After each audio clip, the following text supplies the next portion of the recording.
لله الذي جعل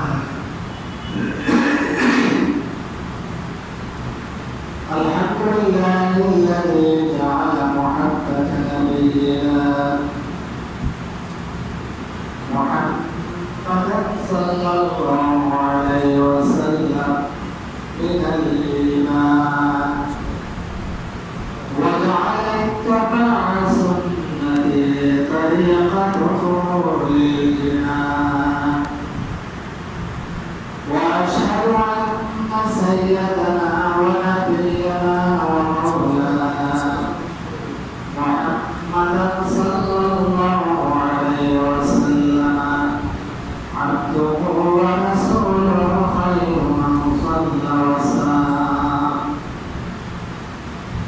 صلى الله عليه وعلى آله وأصحابه الكرام أما بعد فأعوذ بالله من الشيطان الرجيم بسم الله الرحمن الرحيم قل إن كان آباؤكم وأبناؤكم وإخوانكم وأزواجكم وعشيرتكم وأموال اقترفتموها وتجارة تخشون كسادها ومساكن ترضونها أحب إليكم من الله ورسوله وجهاد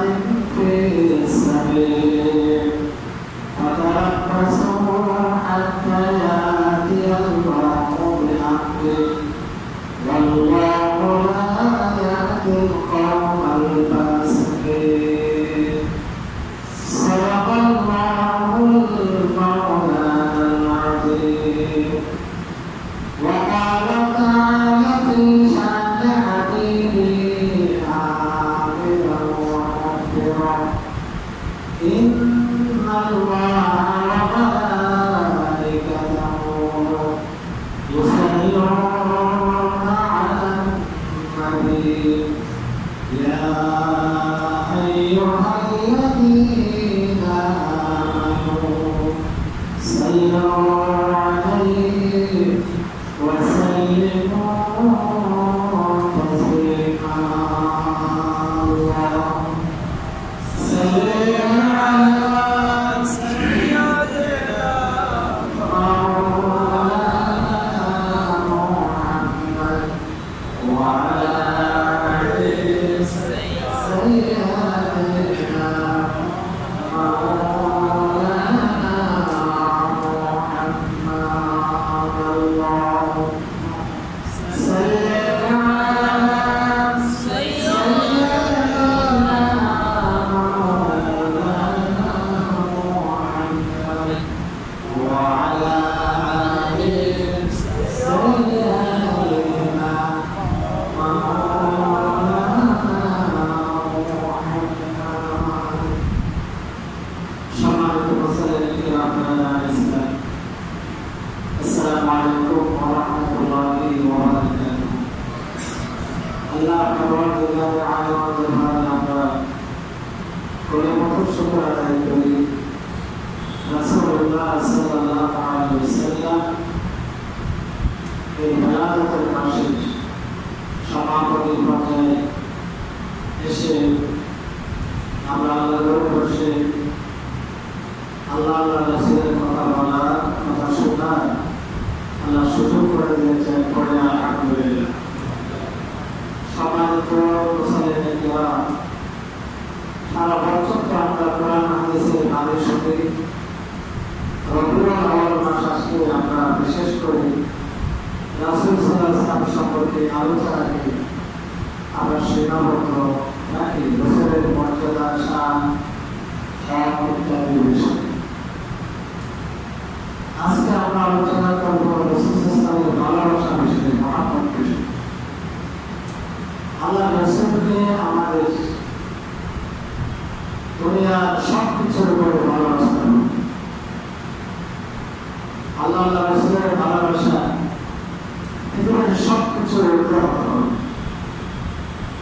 তাহলে কার মনে হওয়া যাবে। আর এ ধরনের ভালোবাসা যদি না হয় ইমানের দাবিটা পরিপূর্ণ করতে হবে। মনে হিসাবে আল্লাহ দরবারে কামের মন হিসাবে আল্লাহ দরবারে নিশ্চিত হয়।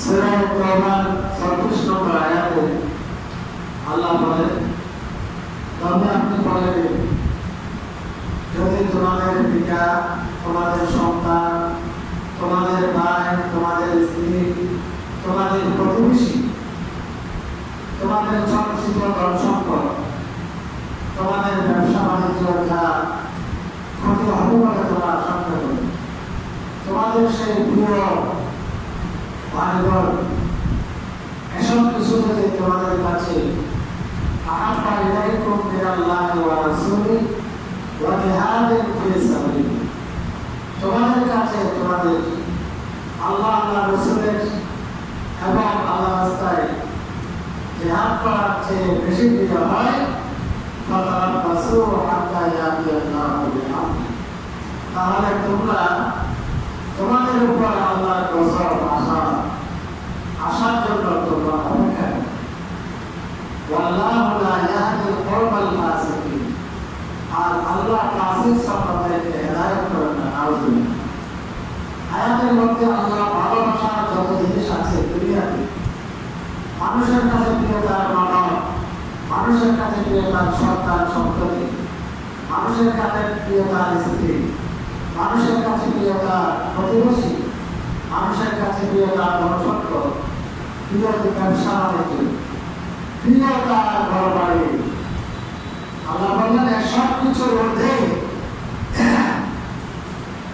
আল্লাহ রাসূলের ভালোবাসা হবে, তাহলে হবে।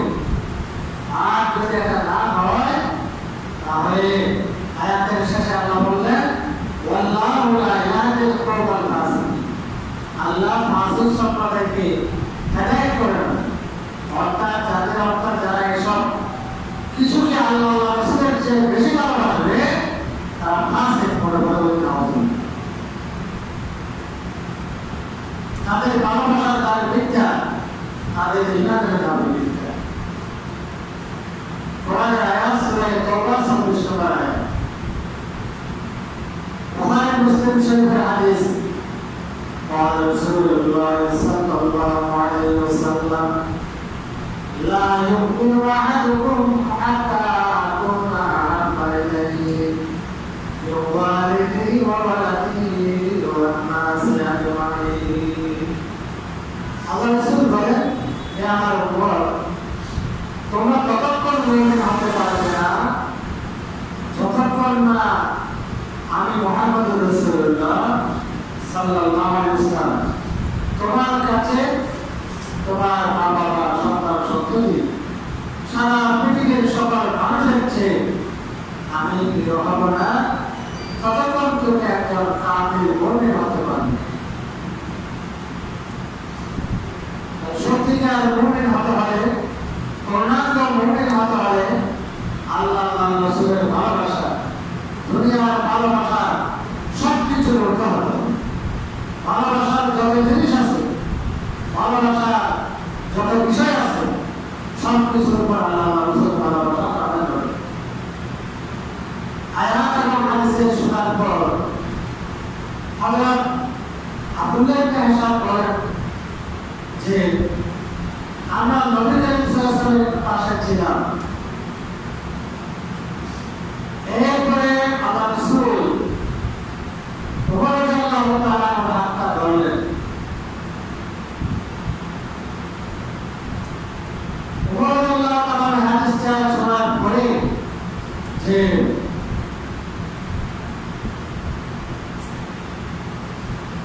আল্লাহ রাসূলকে বললেন, হে আল্লাহ রাসূল, আপনি আমার কাছে সব কিছু চেয়ে প্রিয়, তবে আমার প্রাণের চেয়ে আপনি প্রিয়। সাহাবায়ে কেরামদের মধ্যে কৃত্রিমতা ছিল না, বানাওয়াটি ছিল না, তারা আসল বিষয়টা প্রকাশ করে। আমরা তো আমাদের জীবন কৃত্রিমতা, বানাওয়াটি, পরস্পরের মধ্যে ভরপুর, অন্তরে একটা বাইরে একটা বলে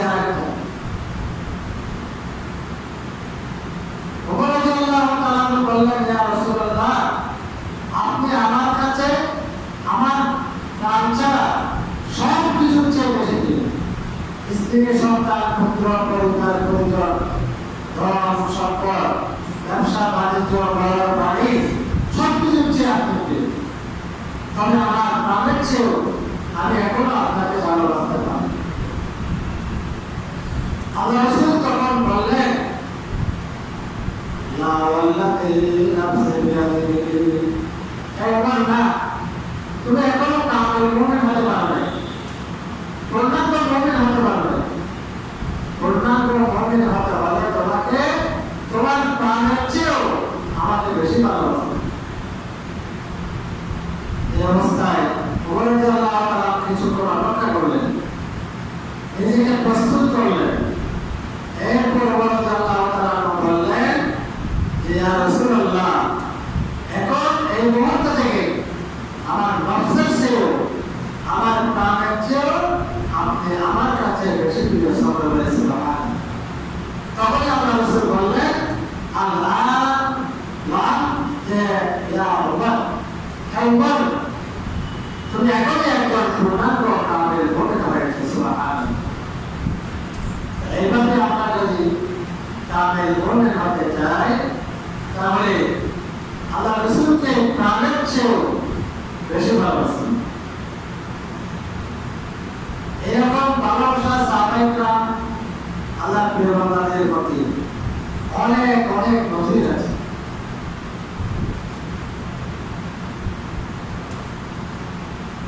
ভারতে এক সময় অনেক আগে 1930 সালে বলা হয়, এক কাফের বড় রমজান রাসূল নামে একটা বই লিখেছে। এখানে আমাদের প্রিয় নবী সাল্লাল্লাহু আলাইহি ওয়াসাল্লাম সম্পর্কে খুব বেশি কুরুচিপূর্ণ কথা লিখেছে। নাজপাল বইটা প্রকাশ করেছে।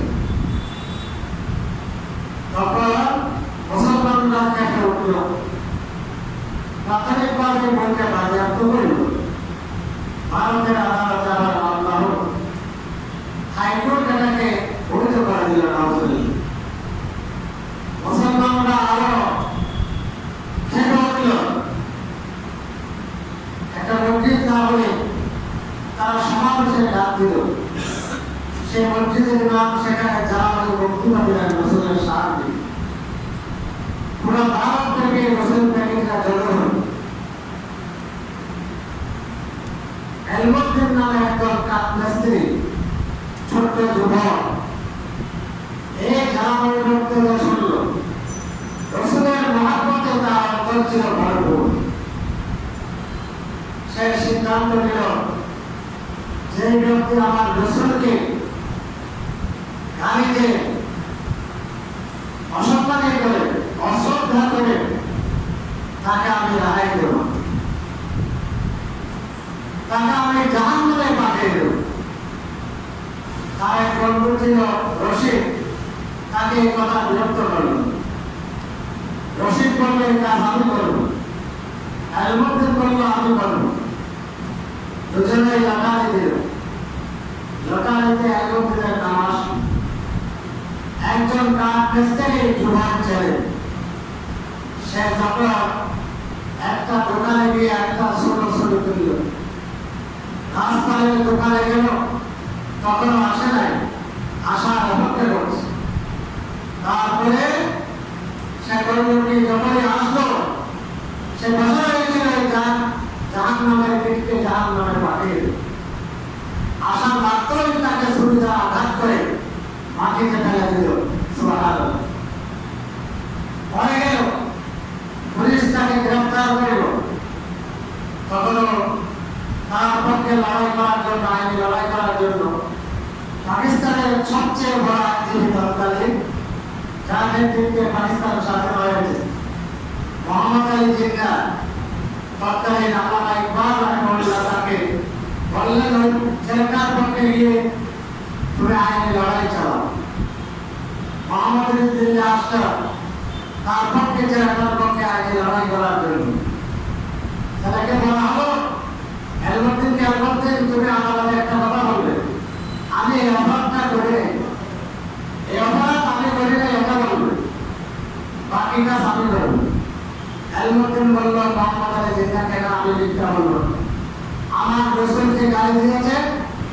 আমি সজ্ঞানে স্বইচ্ছায় সুস্থ মস্তিষ্কে জেনে শুনে আমি কাফের বলকে হত্যা করেছি। যেহেতু সে আমার নবীকে গালি দিয়েছে, এটা আমার সহ্য হয় নাই। সুবহানাল্লাহ। আদালত যেহেতু অপরাধ স্বীকার করেছে, তার মৃত্যুদণ্ড দেওয়া হবে। মৃত্যুদণ্ড কার্যকর করা হবে। তৎকালীন সরকার সারা দেশে কাঁপতে জারি করবে। মৃত্যুদণ্ডের আগে এই আলমাদের কাঠমিস্ত্রি যুবক চালাকে বলা হলো, তোমার কি আশা আছে? সে বলল, আমার কোনো আশা নেই, আমি 2 রাকাত নামাজ পড়ব। শহীদ হওয়ার আগে 2 রাকাত নামাজ হযরত হুমায়ুন রাদিয়াল্লাহু তাআলা আনহু চালু করেছিলেন। খাবার চত্বরে যাদেরকে শহীদ করা হয়েছে কাফেররা 2 রাকাত নামাজ পড়ল। পড়ার পরে জামাতা জানাচ্ছিল, তাদেরকে উদ্দেশ্য করে বললেন, হে মুসলিম ভাইসব, শুনো, আমি ঘাসপালকে রসুল প্রেমে হত্যা করেছিলাম। আমার রসুলকে জানি দেওয়ার কারণে রসুলের প্রেমে আমার অন্তর ভরপুর ছিল। আমি তাকে সজ্ঞানে স্বইচ্ছায় হত্যা করি। আজ রসুলের সম্মান রক্ষার্থে রসুলের প্রেমে আমি শহীদ করছি। সুবহানাল্লাহ। এরপরে তাকে শহীদ করা হলো। জানাজা তাকে সারাই তাকে দাফন করা হলো। আল্লাহ বিশৃঙ্খলা হওয়ার আশঙ্কায়, ঢাকা হাঙ্গামা লাগার আশঙ্কায় তারপরে আল্লামা ইকবাল সরকারকে আহ্বান দিলেন যে আমি নিশ্চয়তা দিচ্ছি কোনো রকমের বিশৃঙ্খলা হবে না, জানাজা পড়ার অনুমতি দাও। 15-16 দিন পরে খবর থেকে লাশ তোলা হলো। যে অবস্থায় দেওয়া হয়েছিল অবিকল লাশ অক্ষত ছিল। সুবহানাল্লাহ। 15-16 দিন পরে তারপরে তার জানাজা পড়া হলো। আল্লামা ইকবালকে তার তখন সমস্ত আলেম ওলামা পরিবার বললেন যে আপনি জানাজা পড়ান। আল্লামা ইকবাল বললেন, এই নিষ্পাপ যুবকের লাশ জানাজা পড়ানোর যোগ্যতা আমার নেই। গোপন চাঁদ থেকে এই ঘটনাটা এখন পাওয়া যাবে ইতিহাসের পাতায়। সে সময়টা 16 লক্ষের অধিক মানুষ তার জানাজায় উপস্থিত হয়েছিল। সুবহানাল্লাহ।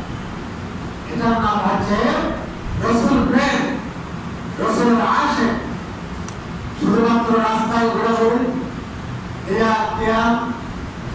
হানি এগুলো করেন, এর মধ্যে রসুল প্রেম সীমাবদ্ধ নয়। গত জীবনেও বলেছিলাম,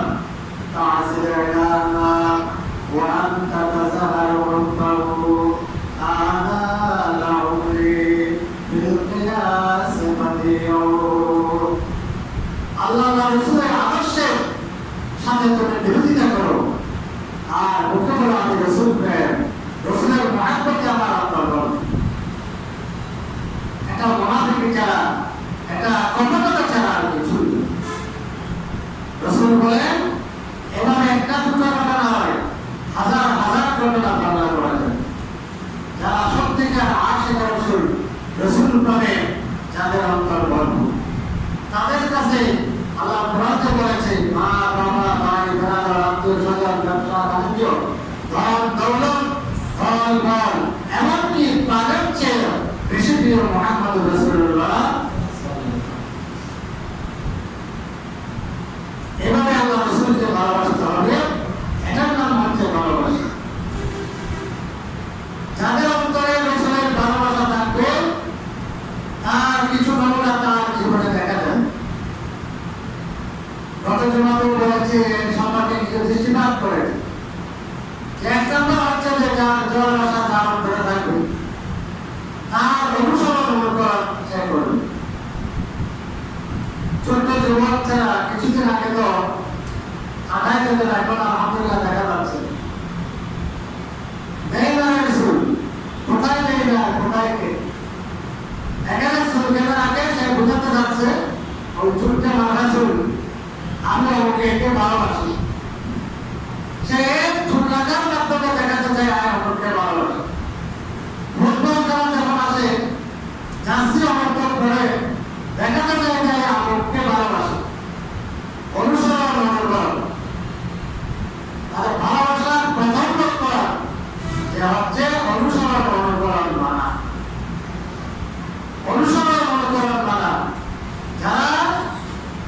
যাদের অন্তরে যার ভালোবাসা থাকবে তার জীবনে তার অনুসরণ থাকবে।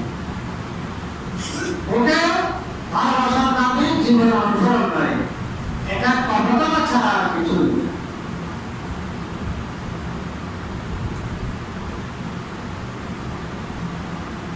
قال رسول الله صلى الله عليه وسلم كل أمتي يدخلون الجنة إلا من أبى قيل ومن أبى قال من أطاعني دخل الجنة ومن عصاني فقد أبى أو كما قال عليه الصلاة والسلام الله رسول বলেন আমার সমস্ত উম্মত জান্নাতে যাবে, সকলে আলহামদুলিল্লাহ।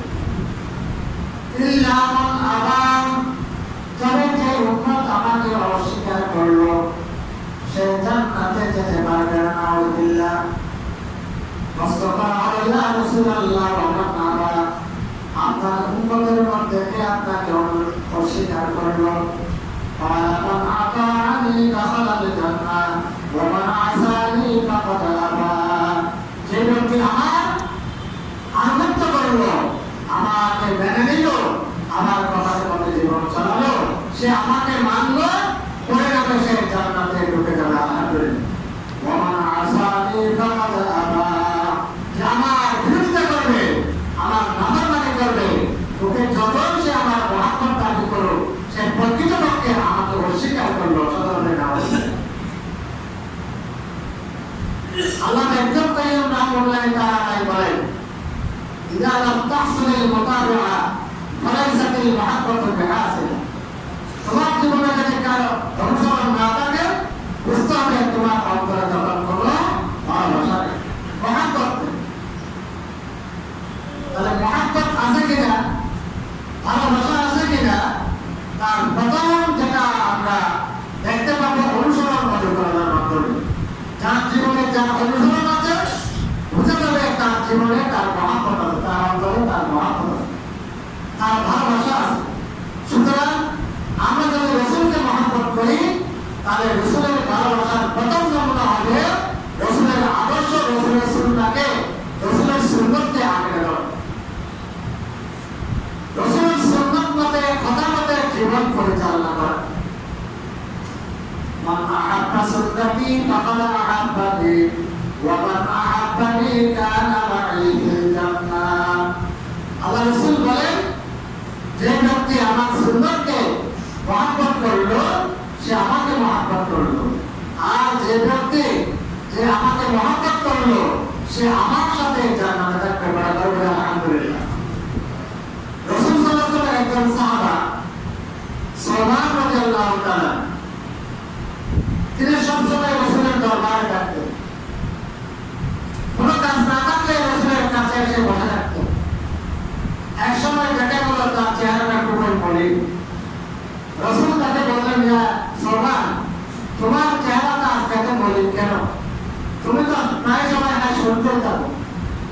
সুবহান রাদিয়াল্লাহু তাআলা তখন বললেন, ইয়া রাসূলুল্লাহ, আজকে হঠাৎ করে একটা দুশ্চিন্তা আমার মধ্যে এসে গেছে। সেটা হলো, দুনিয়ার জীবনে যেখানে যাই আপনার কথা, আপনার চেহারাটা আপনার সঙ্গে থাকে, মন এখানে লাগা থাকে, আমাদের পরেশানি থাকে, বস্তুতাতে কখন কাজটা সেরে এসে আপনার এখানে আসবো। আপনার এখানে আসলে আমরা মাছ পানি পাওয়ার মতো হয়ে যায়।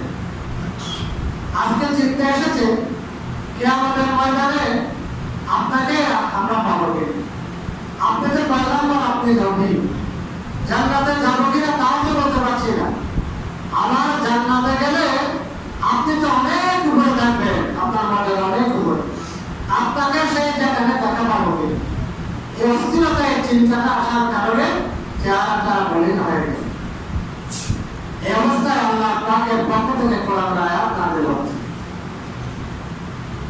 মান ইউতি'আল্লাহা ওয়ার রাসূলা فأولئك مع الذين أنعم الله عليهم من النبيين والصديقين والشهداء وحسن أولئك رفيقا।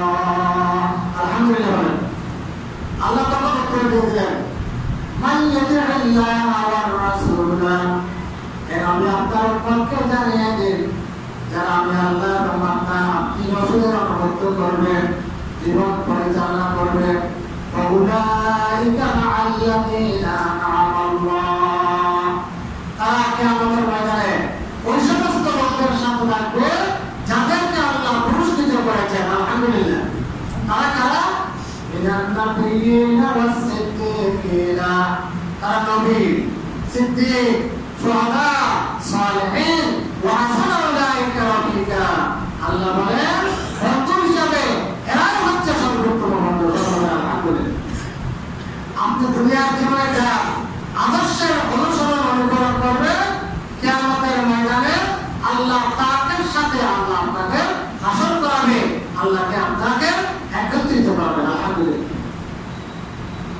এই জন্য রাসূল মুহাম্মদ, রাসূলের মহব্বতের প্রথম নমুনা রাসূলকে মেনে চলা, রাসূলের আদর্শের মতো জীবন চলা। তাহলে আপনার রাসূল প্রেম এটা সত্যিকার। কিছুক্ষণ কিছু করলেন আনুষ্ঠানিকতা, এটার মাধ্যমে হাদিস বললাম, কোরআন বললাম, যে এটা রাসূল প্রেম, সত্যিকার রাসূল প্রেম, এটার মাধ্যমে হবে। দুই নম্বরে রাসূলের প্রতি সম্মান, শ্রদ্ধা, বর্ণনা আগেই বলেছি। তাজিম তাকদর, আপনি যাকে ভালোবাসেন তার প্রতি আপনার অন্তরে ভালোবাসা থাকে, তার প্রতি ভক্তি থাকে, ভক্তি থাকে। রাসূলকে যদি ভালোবাসেন, রাসূলের প্রতি সম্মান, রাসূলের প্রতি শ্রদ্ধা, অন্তরে বুকে দাও, অন্তরে থাকবে, বুকে তো থাকবে, অন্তরে থাকতে হবে। গতজনতে বলেছে এটা আল্লাহ রাব্বুল আলামিন যে কখনো কোরআনে কারিমে আল্লাহ রাসূলকে মহব্বত করে সম্বোধন করেন। সুবহানাল্লাহ।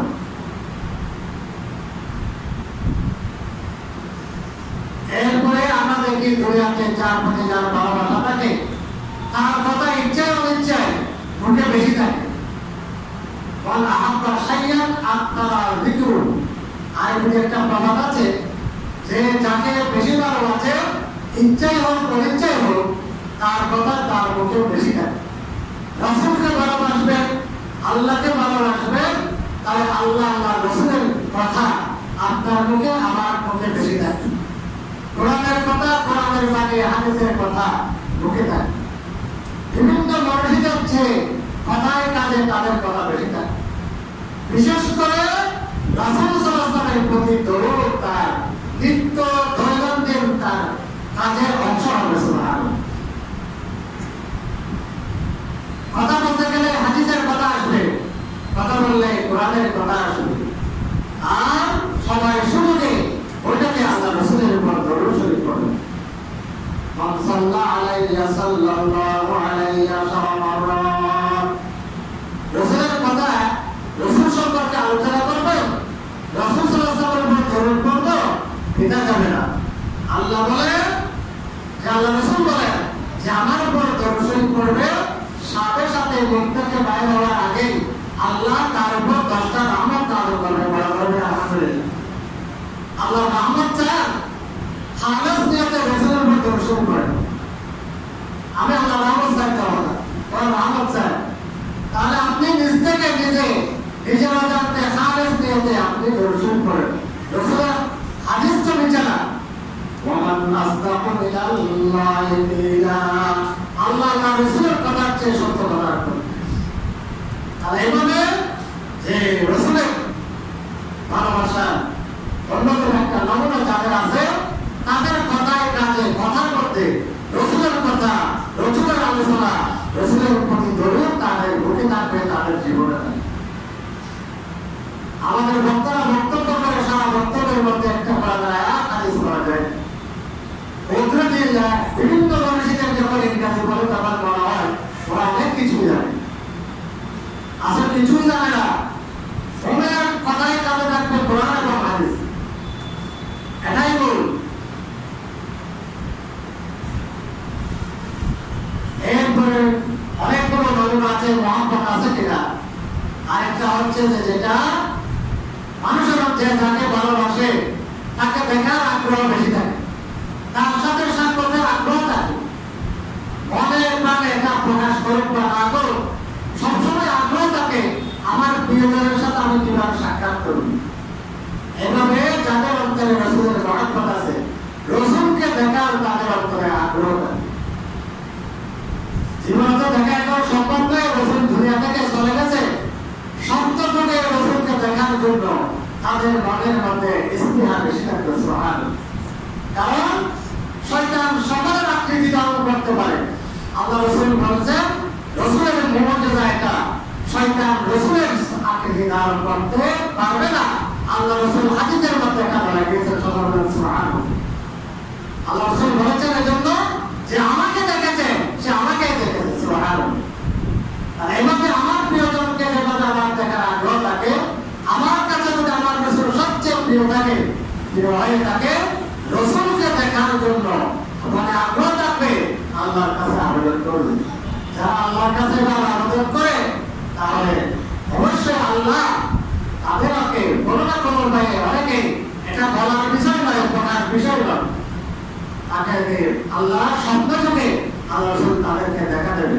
আল্লাহ তুমি আমাদেরকে তোমার রাসূলের যে জান্নাতি চেহারা, সবচেয়ে দামি চেহারাটা জীবনে একবার মৃত্যুর আগে আমাদেরকে স্বপ্ন যুগে দেখাও। সকল বলে আমিন।